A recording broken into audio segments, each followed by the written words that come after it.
That's right, ladies and gentlemen. It is now time for Conversations with My Cuz. And let me introduce you to your cousin, her cousin, his cousin, my cousin, all of our cousins. We have Michelle with one L, Shay Lachey, and representing the brothers coming from Honda DJ booth, we have DJ Big Rob. Now, ladies and gentlemen, sit back, relax, and enjoy the show.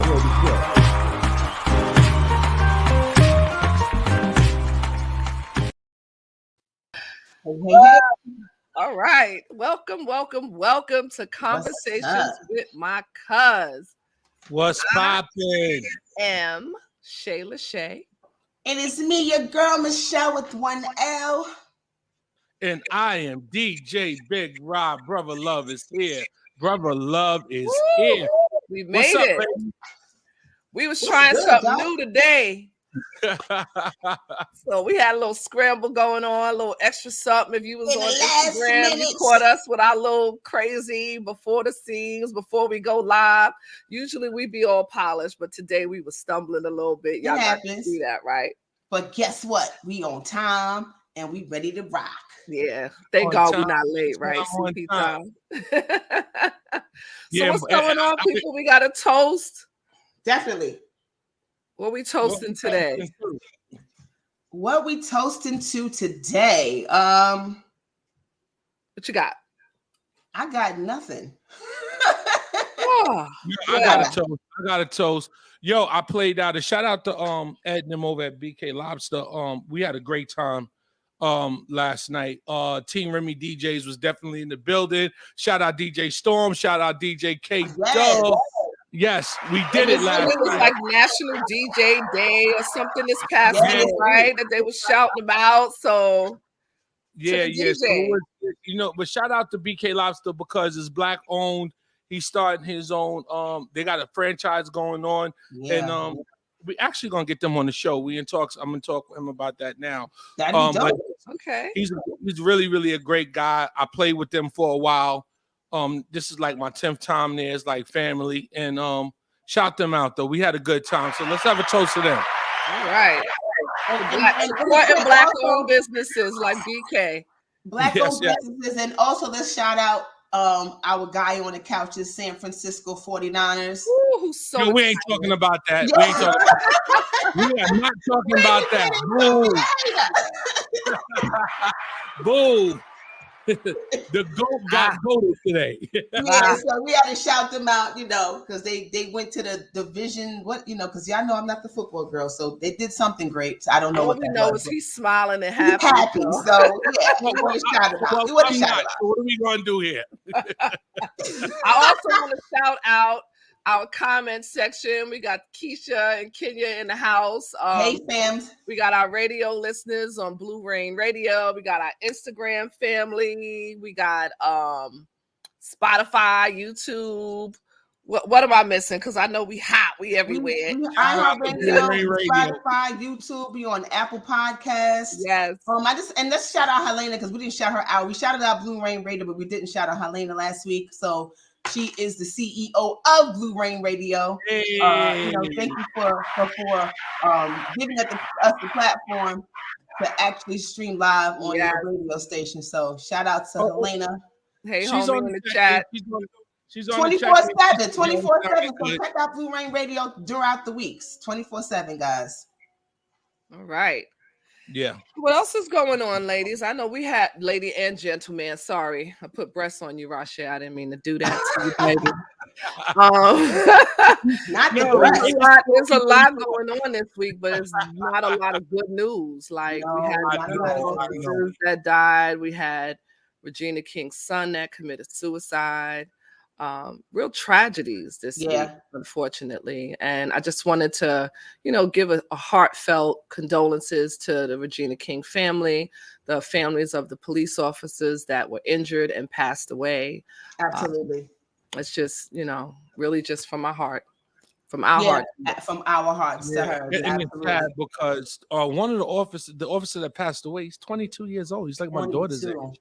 22 years old. I mean, It's got to stop. And Mayor Eric Adams, he has a big job ahead of him. You know. Oh, absolutely. He done age. He done age since he got in office. He looked like he was 75. Yeah, it's easy on the outside, boy. So I'll do that. You know it is. Be careful what you pray for. How about that? Yeah. How about that? So I know, Shell, you had something that you wanted to share. Yeah. So about that, Bill Cosby was interesting. Was trending. You know, he got his conviction overturned, and has he been canceled? I mean, have we completely canceled Bill Cosby?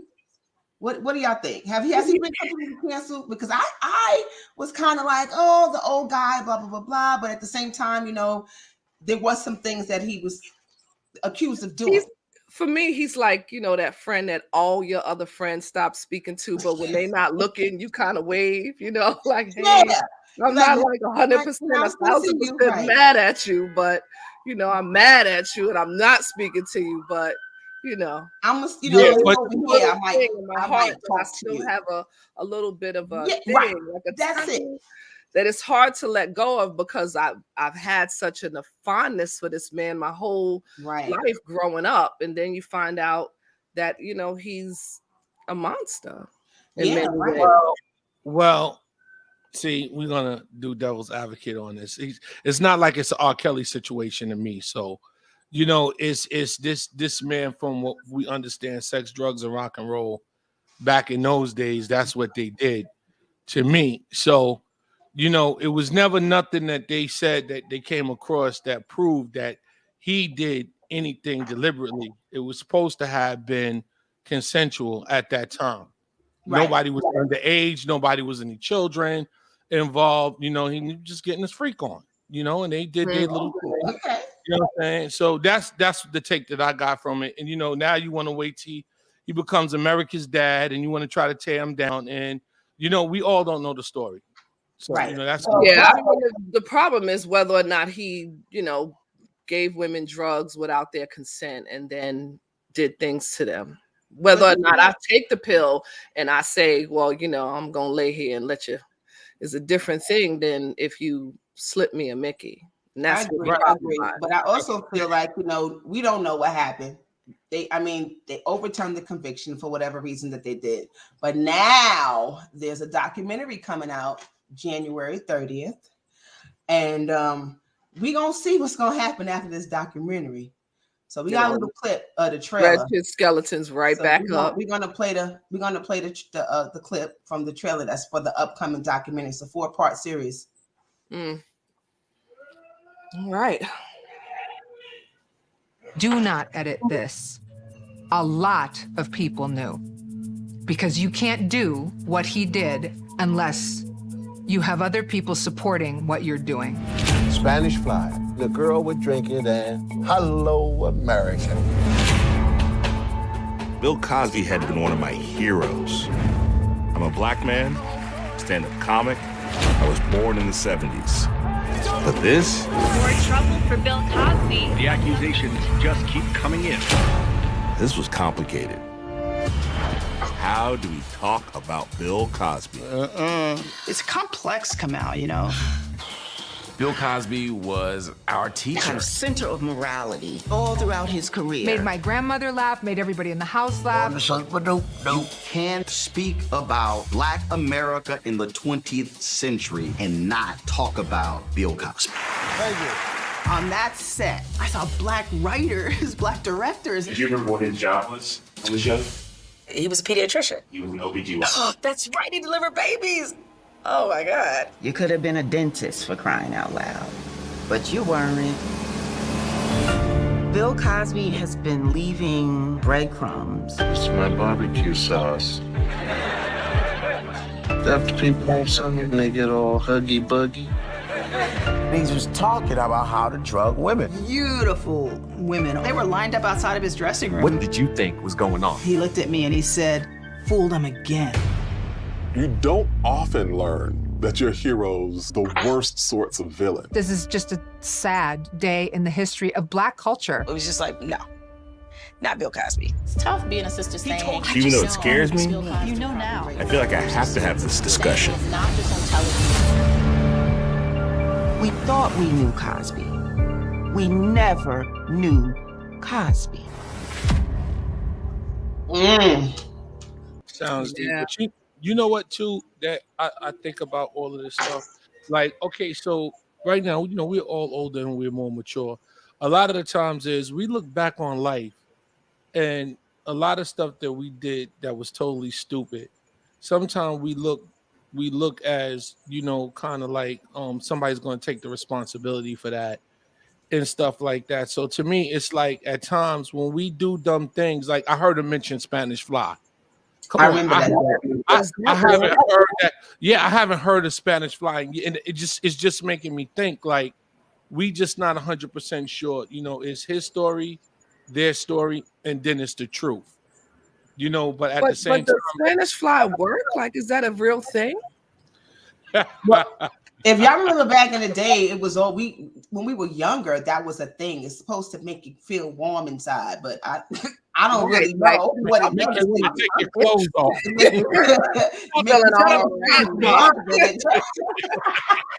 Got me feeling randy. Yeah, then you want to get butt naked. Where do you get that now? That's what I'm saying. Like, do they have that on Amazon?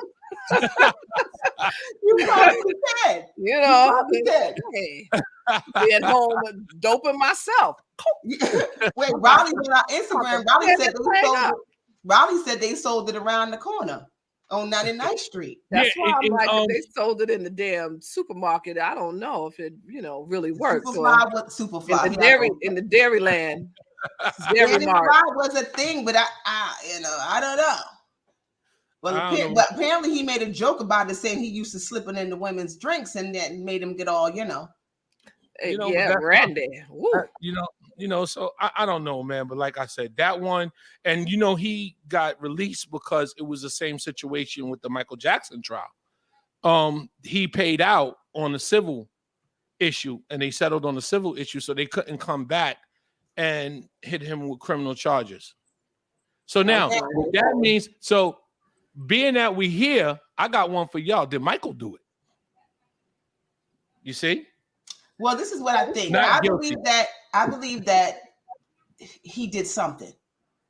Hold on. I'm not talking about Michael. Put that disclaimer. I'm talking about Bill.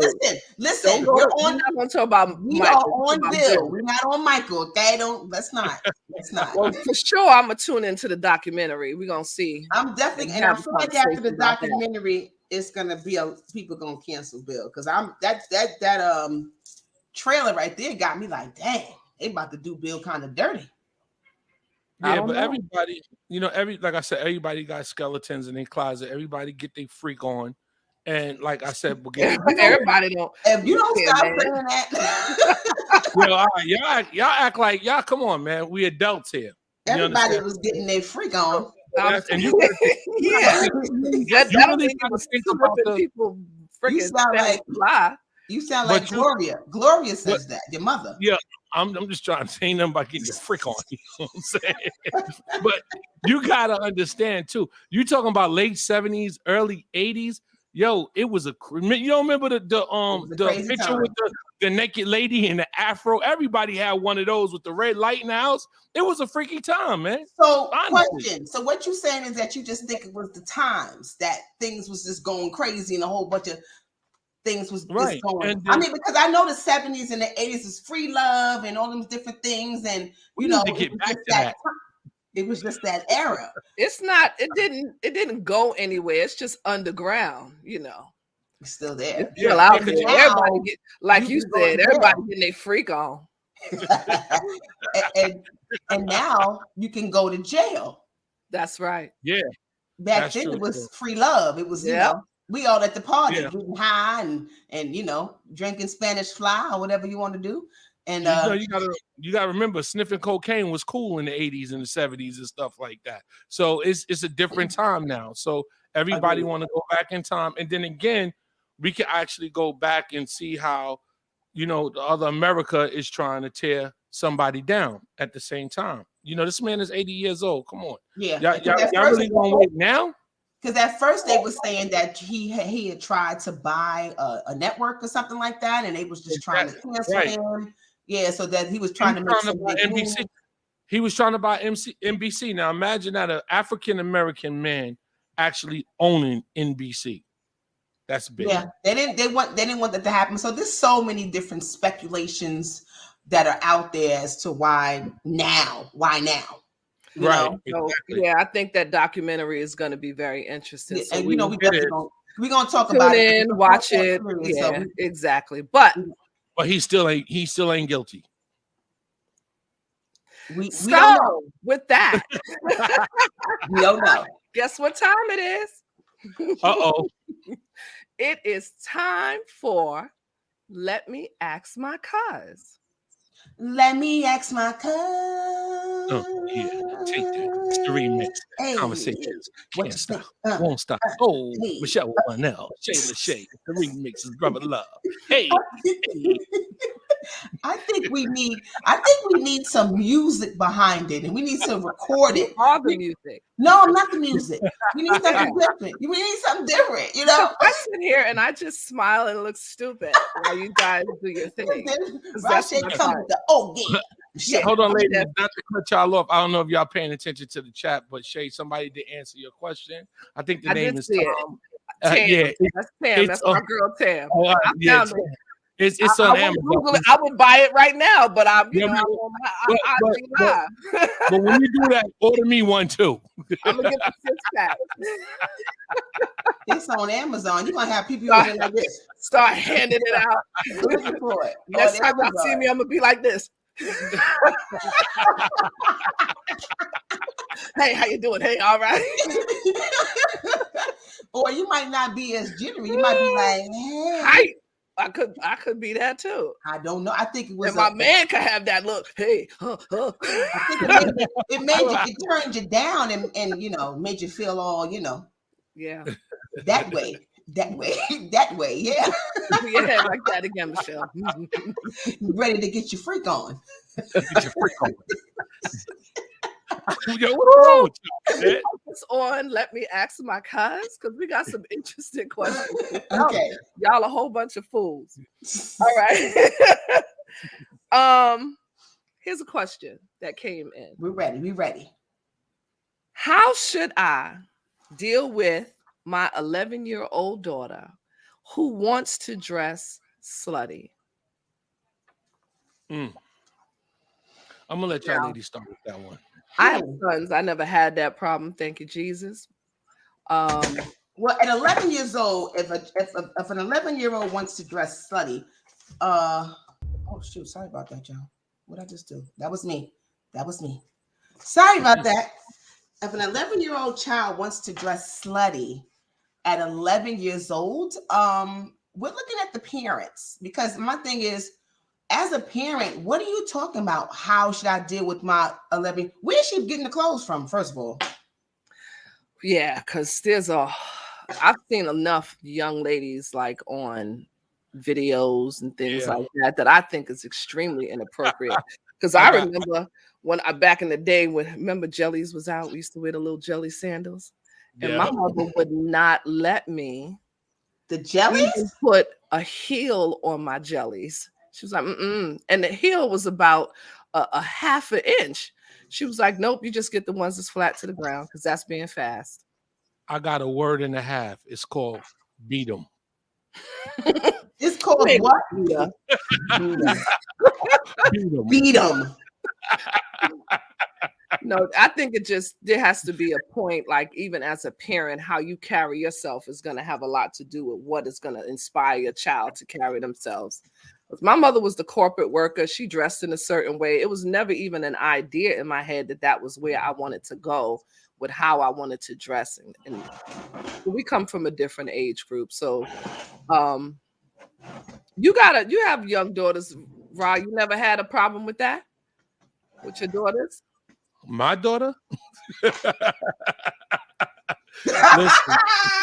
hold on now. Let me count the ways. Yeah, but I had a problem with my daughter, and you remember I also had my little sister. So it's hard to talk to these kids nowadays, even with the boys, because the boys is dressing like girls right now, right? So it's not even about the the daughters dressing slutty. It's the boys dressing like women. It's an issue where, you know, beat them. That's all I got to say. That's all I got to say, because I didn't do it, and I'm thinking maybe if I did it, maybe it might have made it. It made a change. I don't know if beating is the way. I think it has a lot to do with conversations and talking to your kids about their self-worth and what they are projecting into the world by dressing slutty. Because I don't think at 11 years old you're equipped to deal with the attention that you're going to get from the way that you're dressing. Because as an adult, it can be difficult. And you see the way these girls, you see the world, the way these little girls are growing up. 11 years old, you're looking like you're damn near 20 right now. And they're mimicking what they see. Right. So it starts with Instagram, you. Right. What's on TV, what you're allowing them to watch. And then you as a parent, how are you dressing around your children? Right. So Roland says our children are bombarded with sex on every level, from TV to social media and especially music. Right. Definitely. So if everywhere you go, you have all of these celebrities and etc. showing that this is what works, sex sells. How do you combat that?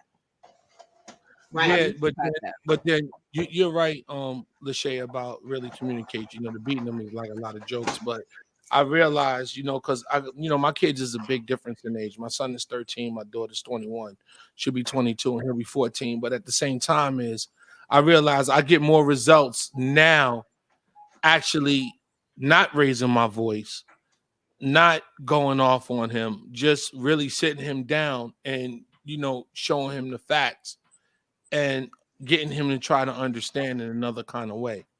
And I think us as children, us as adults, when we were children, we wasn't raised on that code. Wasn't no time. You can't even ask a question when you was told, take them clothes off. That's exactly what you're gonna do. I agree. You understand? So, and we didn't have the same level of exposure either, because I remember when me and Shell and my brother would sneak and listen to Richard Pryor's albums with the volume on 2 with our ear pressed against the speaker just to hear curse words. Right. Yeah. Like it just wasn't happening. So you didn't have that exposure or that pressure to even fit in, because you can correct your child, but that doesn't necessarily mean they're in an environment where that's happening as well when they go to school. You have all the other girls that are doing that, and you look, you know, dry, plain. Absolutely. Get the attention of young boys. Yeah. And also to add, you know, they're 11, they're going to school. So if they're not seeing it at home, they might be seeing it at school too, even at 11 years old. Because these girls nowadays, they got weaves in their hair, they got nails, and they're 12 and 13 years old. So I'm just like, well, what? I think I was like 16, 17. I had to get a job and pay to get my first set of nails. Like my mother just absolutely not. Like that was just unheard of. So I mean, in a word, Shell, what would you say? Oh, not a word, but if you had to say, what would you tell a parent of an 11-year-old to? And a parent of an 11-year-old child, that first of all, you need to let her know that, teach her what her worth is. Okay. And that your worth is not in your clothing and how you dress. Mm-hmm. And, you know, I think if we raise them up as queens and we instill in them how much they are, what they are worth. Right. And I think that thought process won't be so much as they're trying to impress or trying to do what everybody else is doing. And they'll actually, you know, be their own person and love themselves. You know, something that I feel like I wish that I was taught, you know, when I was younger. Right. Agreed. You know what? But I don't think it's a lack of, like she said about being a queen and stuff. I don't think it's really a lack of really low self-esteem. I think that we really got to teach our children what you see on Love and Hip Hop, the stuff you see on Instagram, the stuff you hear in music. That's really all entertainment. You understand what I'm saying? Like that's not real life. That's what we got to really get across to these children, that people are doing things for likes and to be seen. Okay. You know, and they're doing things to entertain. Like it's not real life, because I don't really think it's a self-esteem issue. I just think that they want to do what they see going on. Okay. So and we got to get them. if I can just add to that, I think that it also has to do with leading by example, showing them what it actually is like to be classy, and that you can still be beautiful and not be slutty. And I think that's important as well. So, and like Roland just said, that's easier said than done. Peer pressure has power, and he's right. Absolutely. Because y'all know we hid a lot of things from our parents because they was not having it. So we was like, well, they're not gonna see it if we hide it. Right. So you got to put the fear of God in them. If it to beat them, like Roche said. Yo, but peer pressure is real. I'm under peer pressure right now. Let me see a new bottle of champagne out there somewhere. Yo, where y'all popping that at? I need to know. So peer pressure is real. Peer pressure is real. So what's the other? Let me ask my cuz. Got it. So the next question is, we're white. Can we adopt a black child? Oh. Put that disclaimer up. What y'all think about that? I think you can, whether or not you should. I'd rather you didn't. I think wait a minute, hold on. Okay, being that you said that now, that was a powerful statement. So being that you feel like if you rather that you didn't, would you consider yourself some kind of racist? Do you think? I said you can. I would rather that you didn't, because I feel like there are certain things culturally that you would not have ability to teach a black child. And because of that, I think that the children will, it takes away some confusion with them. There are obstacles that you have to go through. The child would have to go through having, white parents, where you live in, what neighborhood, do they, have any connection to their culture? And so for that, I would say I'd rather you didn't. I mean, for me. All right. Well, you just said a big word. Used a big word right there. And it's culture. Oh, used a big word. Rather. So I think that's where we stuck on, is with the word culture. So if you break it down, like especially where we're from, right? We come from a very diverse community. So I've seen black, white, Puerto Rican, Colombian, anything, Jewish, whatever. So to me, it's like you always see, let's see, you see a white girl, right? And the next thing is, oh, she acting black, she acting hood, or, but what if she was raised in that environment? Does that make her bad? That's a culture thing. She's doing nothing wrong. You understand what I'm saying? Or you see let's flip it around. You see a black guy, he's like, how you doing? And he's talking a certain way. You understand what I'm saying? It's a culture thing. He's not acting white. He's just turning around. He's just reacting to the way he was raised in the community that he was raised in. And I think that's where a lot of people get things confused, because, like I said before, racism is really, really a big word, and people feeling uncomfortable with who they are and their skin and whatever the case may have been. I never had that problem. You understand what I'm saying? Because again, I don't think it's about racism, though. That's not what I was saying. I don't think it's about racism. No.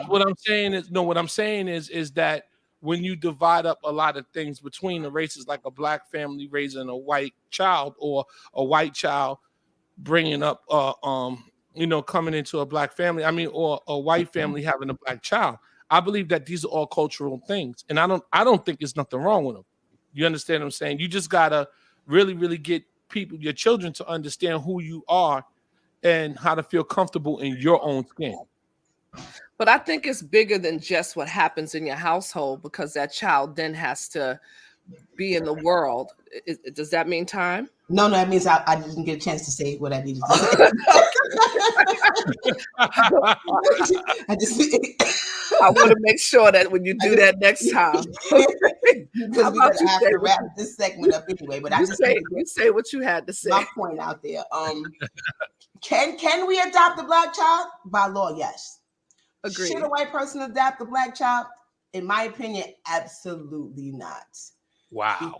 And for me, because you cannot teach a Black child anything about their culture other than what you read in the book. And that child is going to be raised with your family and your I'm not saying, you know, giving a child a loving home is a wonderful thing. It's great because there are children out here who need, you know, parents just to love on them. But I also think they need to know who they are, because I hear a lot of, you know, children who were raised in white homes who say that there were a lot of things that they missed growing up and that they were not privy to because of the parents that raised them. And white parents tend to dismiss a lot of the issues that Black children go through because they don't get it. They're privileged. They don't understand it. And they don't think it's what it actually is. Because it's not in the household. It's not in their home. They don't have a history of it, which is what I was going to say. And so because of that, in the home, it may be whole and beautiful and loving, etc., because you love the child no matter the color of the skin. But when they're out in the world and the things that they now have to deal with because of the base that they come from is an obstacle that the white parents don't know how to help their child navigate through. And because of that, there becomes this extra layer of how do you get over that? How do you get through it? How do you work through that and navigate growing up and all the other things that an average child deals with? Then you add on top of that, that this child is now Black in this potentially white neighborhood where they're not being exposed to people that look like them or act like them, or, you know, deal with certain things. So for me, I feel like they would fare better with a Black parent. With a Black family. I'm not saying that they can't, because they can, because again, by law, yes, you can. Right, it can. And for me, my preference would be for a Black child to be raised with a Black child. But I do want to add a little twist to it, because when you ask the question in reverse, should a Black family adopt a white child? I don't have a problem with that, right? And so, what does that say about me, right? But there's always, see, the thing about it is there's I feel like I could, take negative care of a white child with no problem, and they would still be able to navigate in the world. But see, okay, so y'all, being that y'all say these things, are you telling me that what happens if a white family lives in a Black neighborhood? It's a cultural thing. And we all know, like I said, we where we're from, we know we have those families. You understand what I'm saying? So they're moving and shaking and baking. The whole family's moving like they Black. That's not white privilege is going to always be white privilege, whether you are in the hood or whether you're not in the hood. It's still going to be white privilege. Yeah, but how do you handle it? That's just not for Black kids. Yeah. But now, if you're a Black kid in a white home and they are operating with their white privilege, that Black child is never going to know that. Right. Right. No, I understand, but like I said, it's to me, it still comes down to a cultural thing, cultural behavior, and that's what it is. Like, for instance, shout out to DJ Storm. You would really think this guy's Black? He's not. He's Puerto Rican. You know what I'm saying? And you gotta really think about it. Plantano is always collard greens. Plantano is collard greens all day. But Puerto Rican is Black and Black is Puerto Rican. They're Black, but their culture is different. But the cultural life is different. You understand what I'm saying? It's a little different. It's not the same. So to me, it's who you was raised, the company that you kept throughout your life, and everybody else.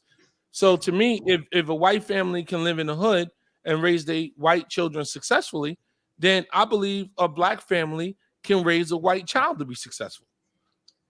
I think a Black family should raise a Black child, and a white child should raise a white child. That's you my sound like George Jefferson. Listen, I'm just saying it, and I'm not being a racist. I just feel like let me find out you didn't like better with their own. Here's a comment. They fare better. I'm sorry. Just a comment. It says, "Is that fair to say then on the other side, because a Black family cannot teach a white child their culture either?" I agree. I agree with that. That's deep. That's something for us. We got to build the show. But you know, there's never really a lot of uproar when you look at it in the reverse. It's, you know, it's not, oh no, but when it's black adopting white adopting black, it's a big thing. Yeah. And for us even it sparks some kind of like right in there. It So absolutely yeah, does. it's something just like this is definitely you probably need to think about that a little bit more and have a deeper conversation about it than a couple of minutes that this is definitely a conversation we need to continue at a, you know. Yeah. So question, last question on this. So would you think that would be in the same question as a black man with a white woman? Would you look at it that way? See your eyes. I got you again. Oh, I don't know. We're gonna cut out the cuss word, but one of our comments here says it's not about race, it's about class. 99% don't give any about race.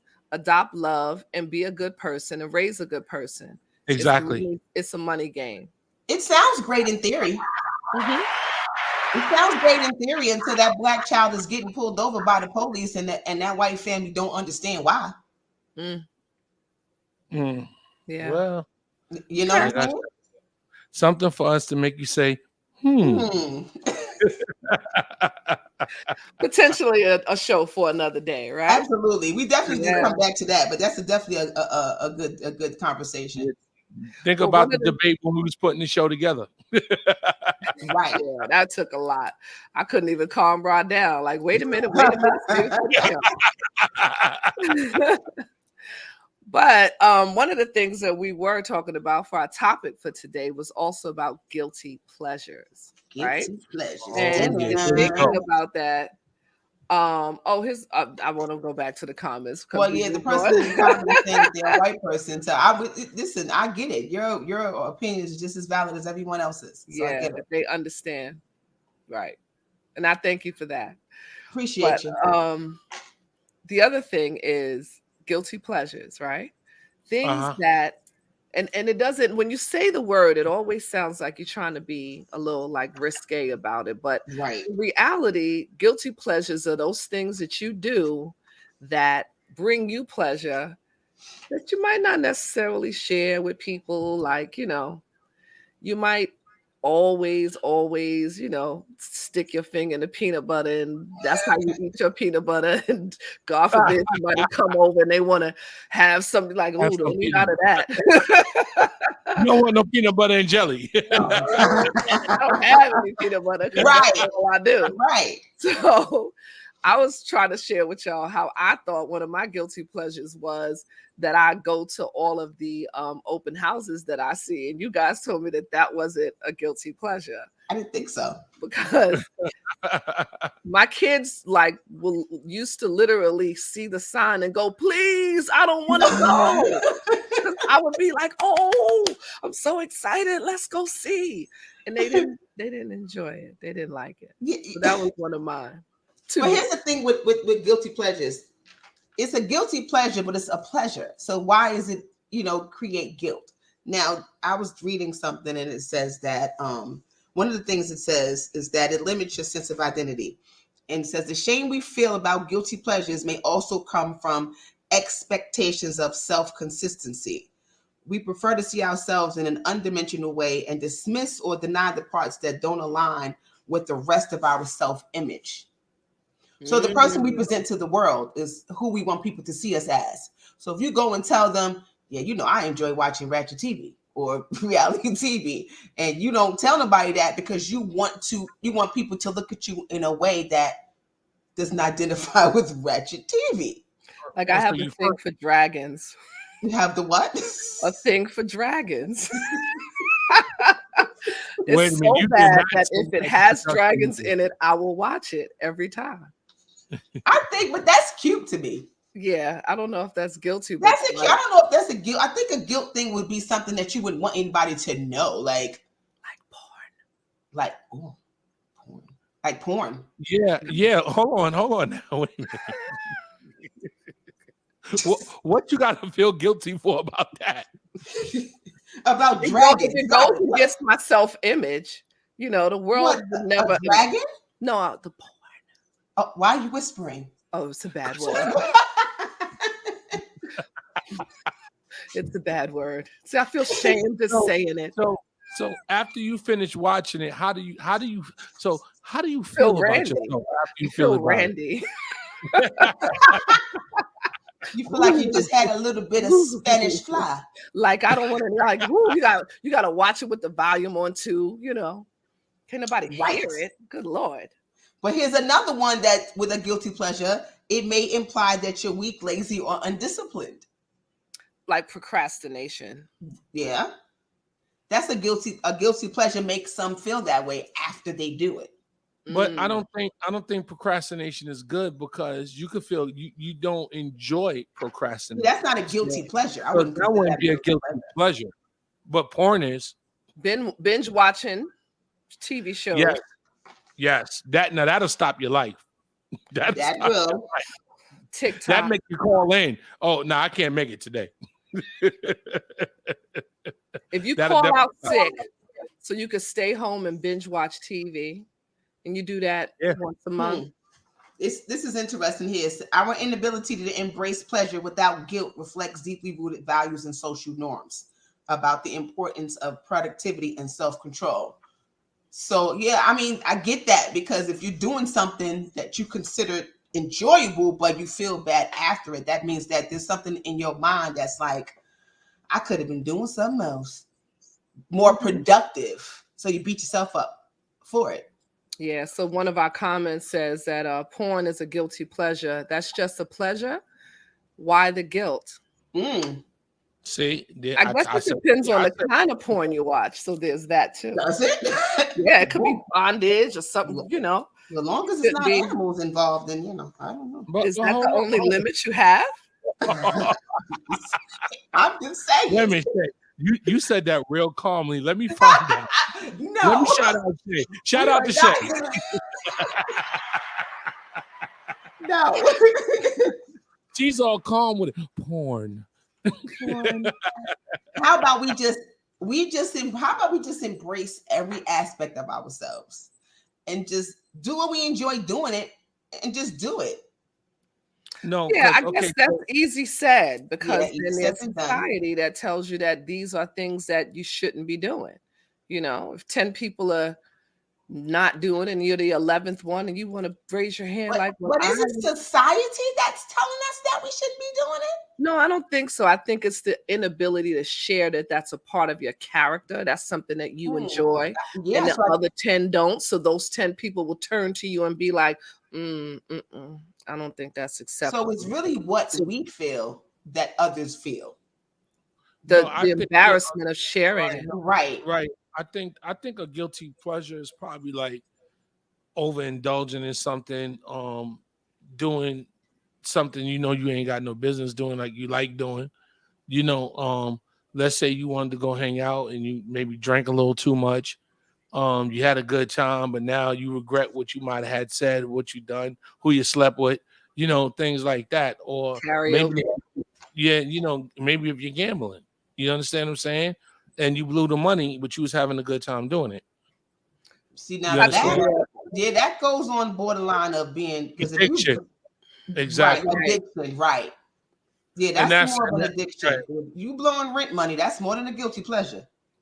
Oh yeah. Yeah, but some people really but they really enjoy. I believe if you indulge too much in something that you feel guilty doing, that it is some kind of addiction behind it. Regardless to what it is.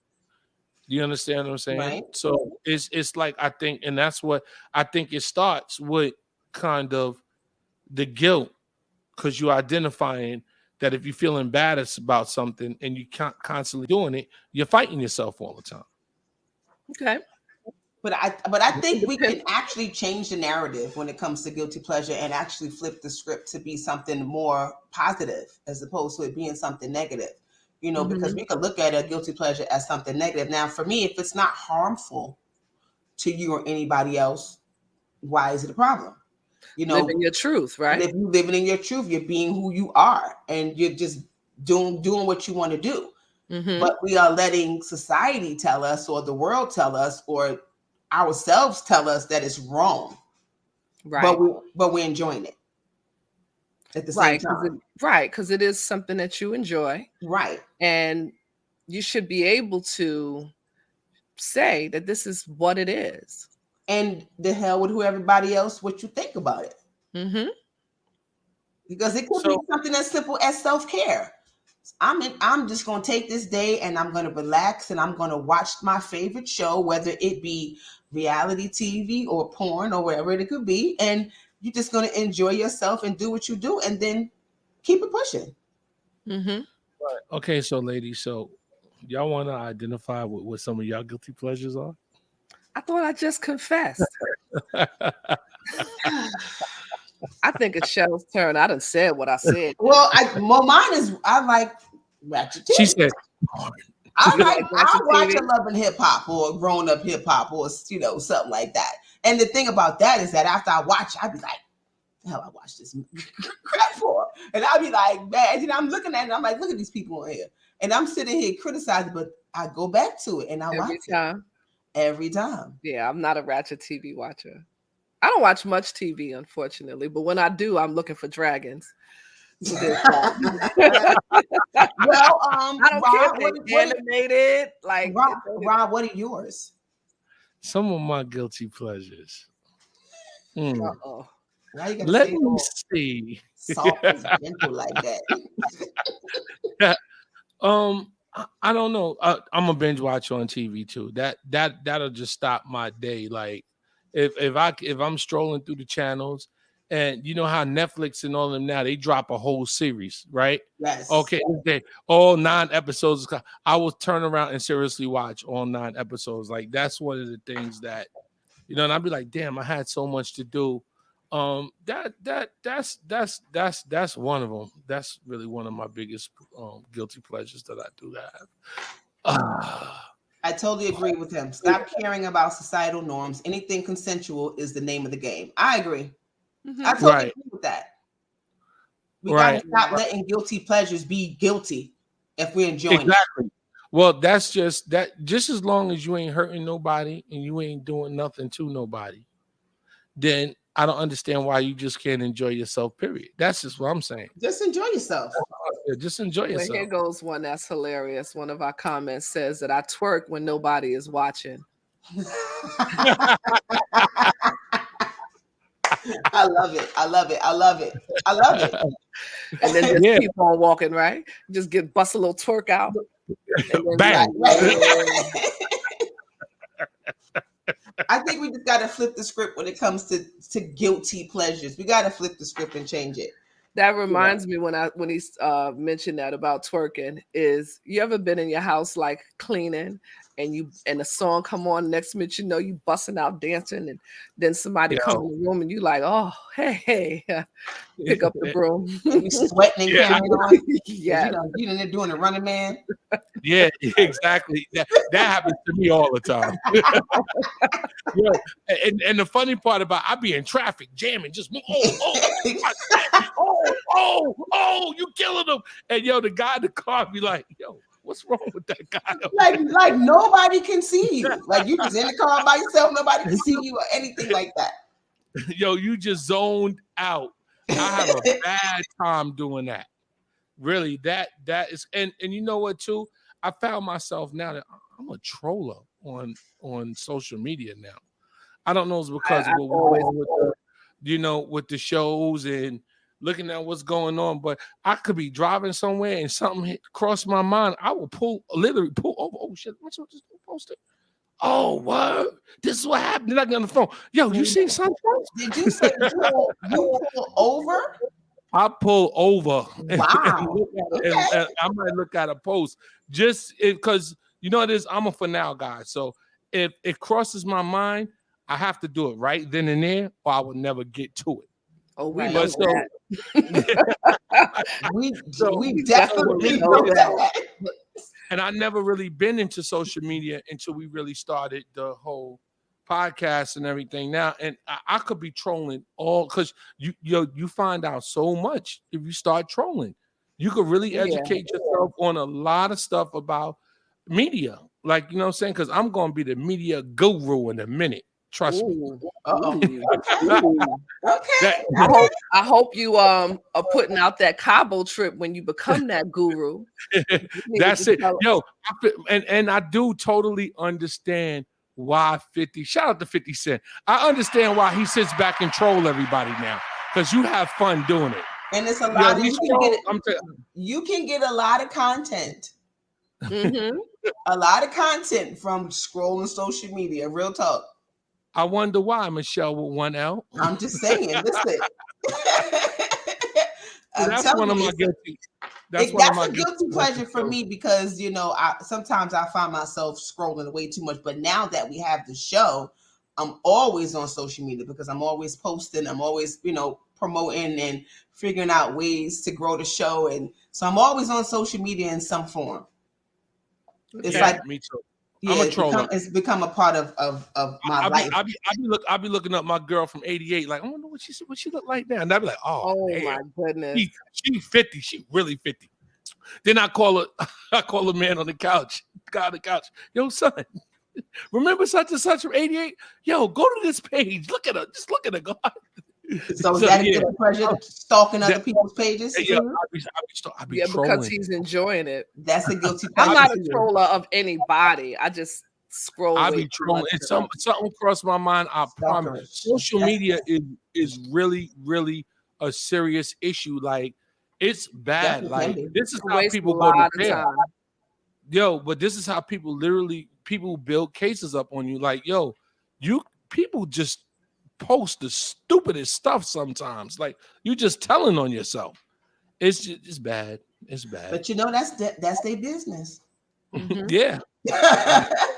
And that's their business to share at the end of the day. You know what? And I think we need to flip, like I said, we need to flip it and stop making it something bad.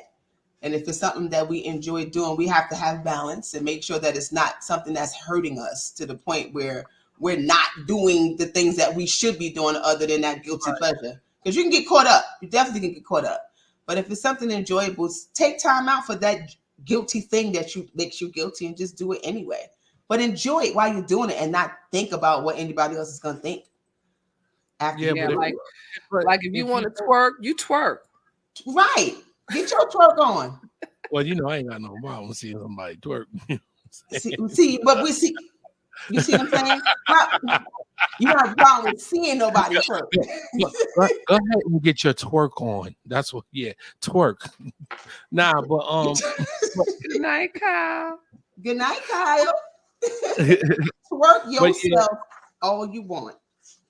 Yeah, but like I said, if you find yourself really just overdoing something, and you're constantly beating yourself up about what you have done or whatever the case may have been, pay attention to it, because it's a really, really real talk. It's an issue that's going on with you. And if you're not really happy with what pleases you, maybe you need to sit down and talk to somebody about it. Yeah. You know what I'm saying? Mental health is real. If something you're doing is driving you crazy, you need to figure that out. And you in the corner like, I can't tell nobody. Well, because shit, you come to my crib. You might come in here calling your one girlfriend. I did it again, girl. Yeah, right. You might come in here on a Sunday morning. Rob, what you watching? Oh, that ain't nothing but some porn. Let me turn that channel for you. Listen, I would respect it. I wouldn't be like, oh my God. It's the norm for me. Porn is a huge industry. That's why. Listen, a lot of people indulge, but they do it privately. Embrace what you do. And silence your inner critic. How about that?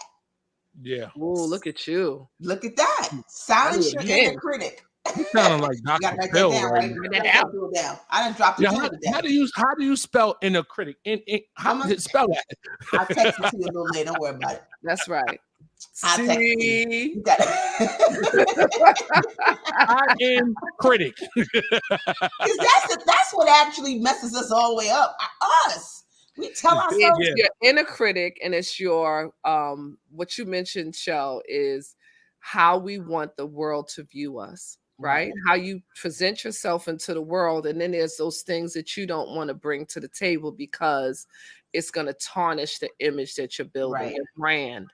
Because really, that's who we are right now, right? You're trying to build a brand. And then you say to yourself, if the people that pay attention to conversations with my cuz knew X, Y, and Z, they may not like me as much. So therefore, I'm just going to keep it to myself, my little fun thing I do.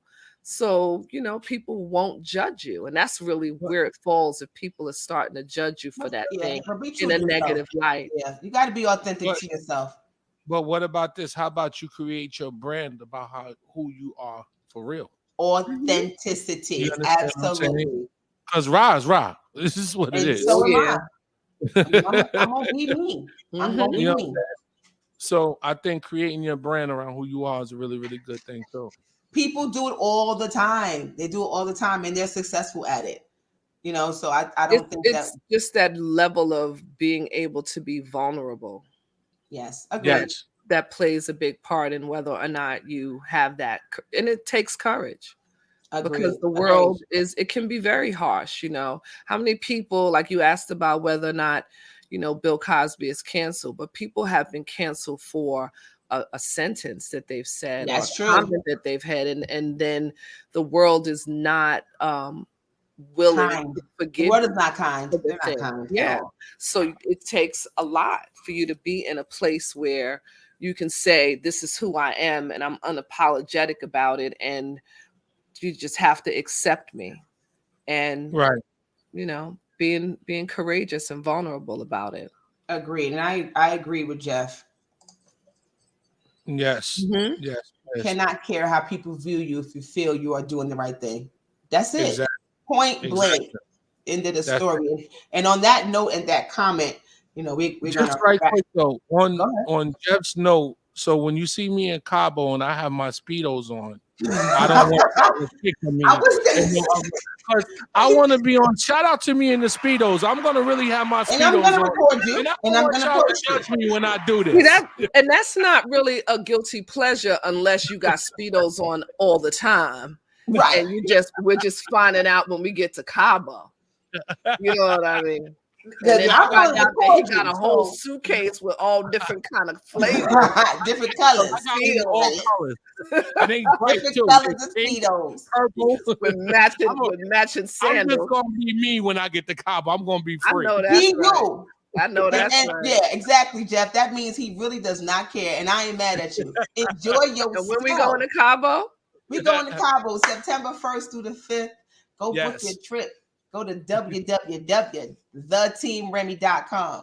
Yes, and man. We're going to see you there in Cabo.